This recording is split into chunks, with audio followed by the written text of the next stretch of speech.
Assalamualaikum warahmatullahi wabarakatuh. Suasana di desa Sarimulyo semakin hidup.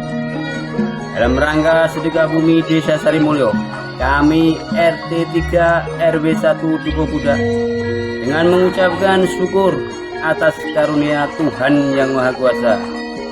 Dengan ini kami mengambil tema Guyub Rukun Manunggaling Warga lan Projo ngunduh gesang Kang Mulyo. Guyub rukun manunggaling warga lan praja ngunduh gesang Kang Mulyo. Minangka tema sedekah bumi kang dipun laksanakaken dening RT 3 RW 1 Dukuh Budak minangka gegebrengan, minangka nderek cancut taliwondo raos syukur dumateng Gusti ingkang Maha Kawasa. Kirab Budaya Desa Sarimulyo 2025 RT 3 RW 1 Dukuh Budak dengan peserta sebagai berikut. Pertama, iring-iringan pembawa bendera. Dilanjutkan dengan maskot kami dari RT 3 RW 1 Dukuh Budak dengan maskot bunga Tanjung Biru yang menawan. Dilanjutkan bersama barisan ibu-ibu yang berkebaya yang anggun dan cantik. Diiringi bapak-bapak samin beserta bapak-bapak tani yang gagah dan tangguh. Dilanjutkan dengan barisan gunungan kami yang berisi dengan hasil bumi dari dukuh kami dengan ucapan syukur alhamdulillahirabbil alamin atas limpahan karunia-Nya.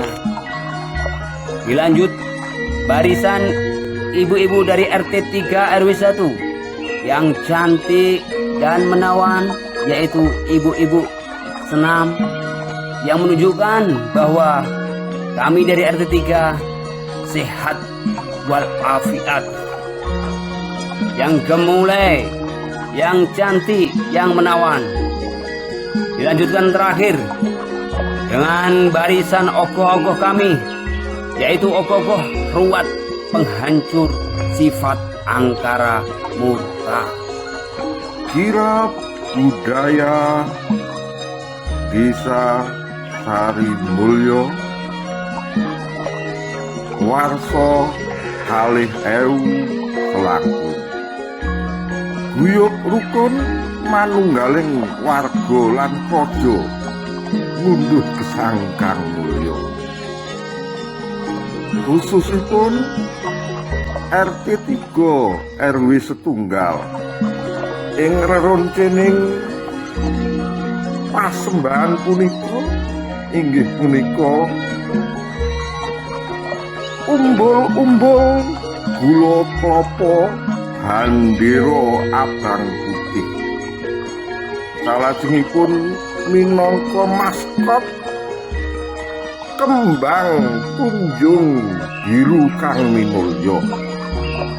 Kalajengaken kadherekaken para ibu-ibu ingkang sanget mulyanipun, ingkang sanget ayu-ayunipun, kadherekaken ingkang kesengsem para bapak-bapak samin lan para among tani kang digaya. Hambeta salajengipun gunungan agung minangka hasil tetanenipun para warga RT 3 RW 1 Dukuh Budak.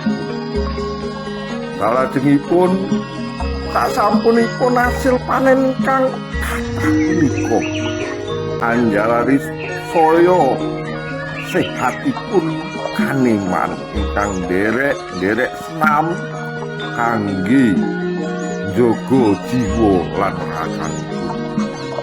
Salajengipun ruwat RT 3 RW 1 Ogo minangka ingkang saged mbujal, ingkang saged mbuak kabeh peruwet ing RT 3 RW 1